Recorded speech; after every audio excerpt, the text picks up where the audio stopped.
हरि ओम।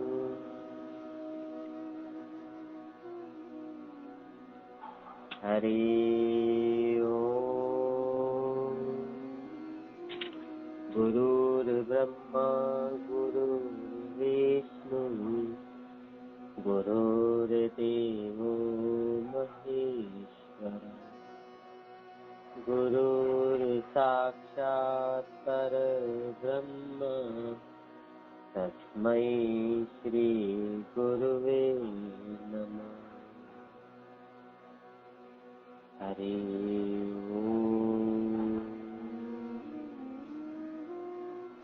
ओम श्री सद्गुरु परमात्मा ने नमः।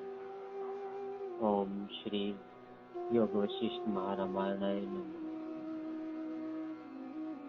वाल्मीकि जी बोले, हे साधो, ये वचन परमानंद रूप हैं और कल्याण के करता हैं। इनमें सुनने की प्रीति तब उपजती है जब अनेक जन्म के बड़े पुण्य इकट्ठे होते हैं। जैसे कल्प वृक्ष के फल को बड़े पुण्य से पाते हैं, वैसे ही जिसके बड़े पुण्य कर्म इकट्ठे होते हैं, उसकी प्रीति इन वचनों के सुनने में होती है, अन्यथा नहीं होती। ये वचन परम बोध के कारण है। वैराग्य प्रकरण के 1500 श्लोक हैं। हे भारद्वाज, इस प्रकार जब नारद जी ने कहा, तब विश्वामित्र बोले कि हे ज्ञानवानों में श्रेष्ठ राम जी, जितना कुछ जानने योग्य था तो तुमने जाना, इससे अब तुम्हें जानना और नहीं रहा, पर उसमें विश्राम पाने के लिए कुछ मार्जन करना है। जैसे अशुद्ध आदर्श की मलिनता दूर करने से मुख स्पष्ट भासता है, वैसे ही कुछ उपदेश की तुमको अपेक्षा है। हे राम जी, आप ही के सदृश भगवान व्यास जी के पुत्र सुखदेव जी हुए हैं। वह भी बड़े बुद्धिमान थे। उन्होंने जो जानने योग्य था तो जाना था, पर विश्राम के निमित्त उनको भी अपेक्षा थी, तो विश्राम को पाकर शांत हुए थे। इतना सुन राम जी ने पूछा, हे भगवान, शुक जी कैसे बुद्धिमान और ज्ञानवान थे, और कैसी विश्राम की अपेक्षा उनको थी, और फिर कैसे उन्होंने विश्राम पाया, तो कृपा करके कहो। विश्वामित्र जी बोले, हे राम जी, अंजन के पर्वत के समान और सूर्य के सदृश प्रकाशवान भगवान व्यास जी स्वर्ण के सिंहासन पर राजा दशरथ के यहाँ बैठे थे। उनके पुत्र शुक जी सब शास्त्रों के वेता थे और सत्य को सत्य और असत्य को असत्य जानते थे। उन्होंने शांति और परमानंद रूप आत्मा में विश्राम न पाया। तब उनको विकल्प उठा कि जिसको मैंने जाना है तो न होगा, क्योंकि मुझको आनंद नहीं भासता। यह संशय करके एक काल में व्यास जी, जो सुमेरु पर्वत की कद्रा में बैठे थे, तिनके निकट आकर कहने लगे, हे भगवान, यह संसार सब परमात्मा कहाँ से हुआ है, इसकी निवृत्ति कैसे होगी, और आगे कभी इसकी निवृत्ति हुई है तो कहो। हे राम जी, जब इस प्रकार शुक जी ने कहा, तब विदेह शिरोमणि वेद व्यास जी ने तत्काल उपदेश किया। शुक जी ने कहा, हे भगवान, जो कुछ तुम कहते हो वह तो मैं आगे से ही जानता हूँ, इससे मुझको शांति नहीं होती। हे राम जी, तब सर्वज्ञ वेद व्यास जी विचार करने लगे कि इसको मेरे वचन से शांति प्राप्त न होगी, क्योंकि पिता पुत्र का संबंध है। ऐसा विचार करके व्यास जी कहने लगे, हे पुत्र, मैं सर्व तत्वज्ञ नहीं हूँ।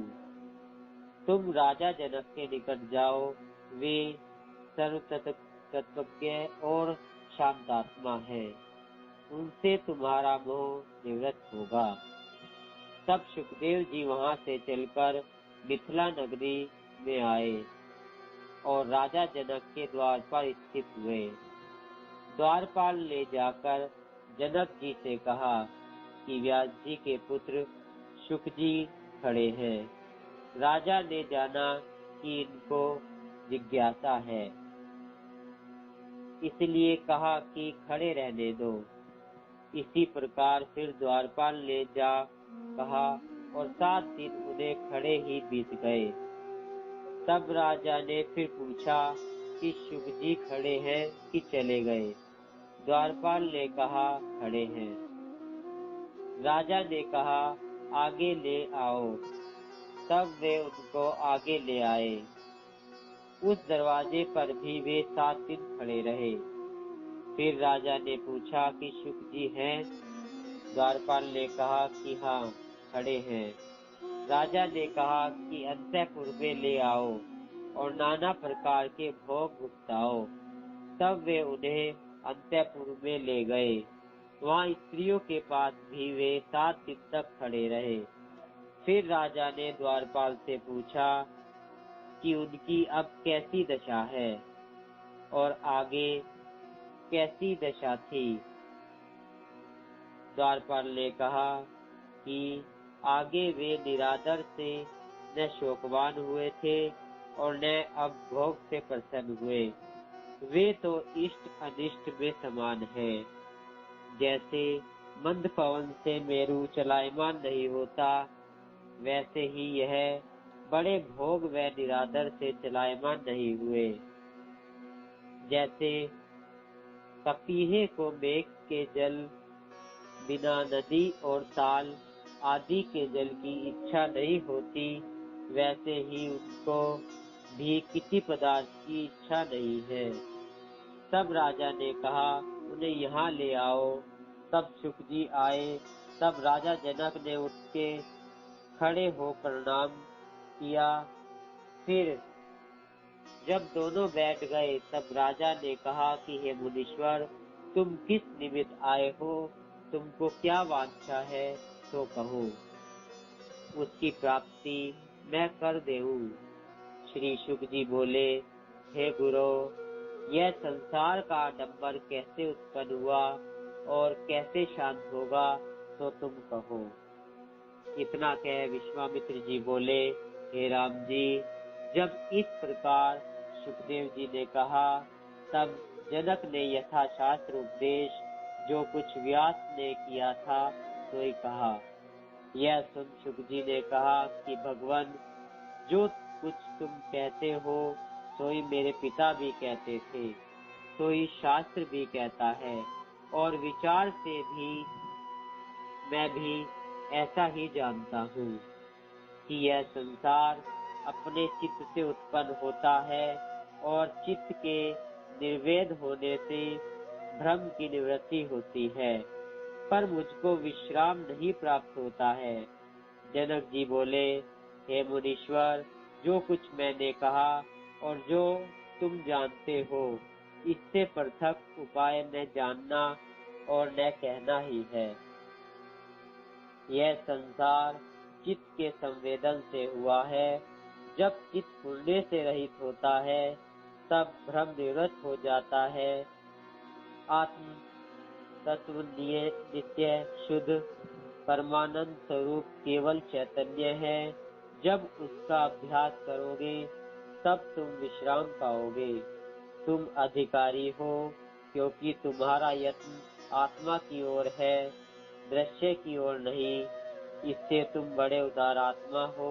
हे मुनीश्वर, तुम मुझको व्यास जी से अधिक जान मेरे पास आए हो।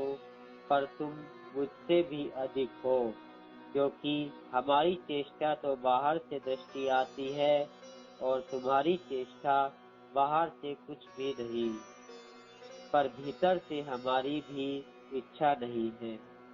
इतना कह विश्वामित्र जी बोले, हे राम जी, जब इस प्रकार राजा जनक ने कहा, तब शुकजी ने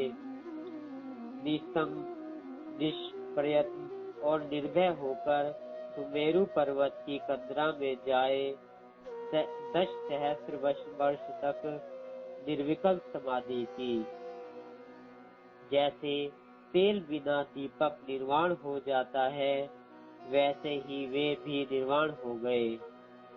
जैसे समुद्र में बूंद लीन हो जाती है और जैसे सूर्य का प्रकाश संध्या काल में सूर्य के पास लीन हो जाता है, वैसे ही कलना रूप कलंक को त्याग कर वे ब्रह्म पद को प्राप्त हुए। इति श्री योग वशिष्ठे मुमुक्षु प्रकरणे मुनि शुक निर्वाण वर्णाम प्रथम सर्ग। हरि ओम।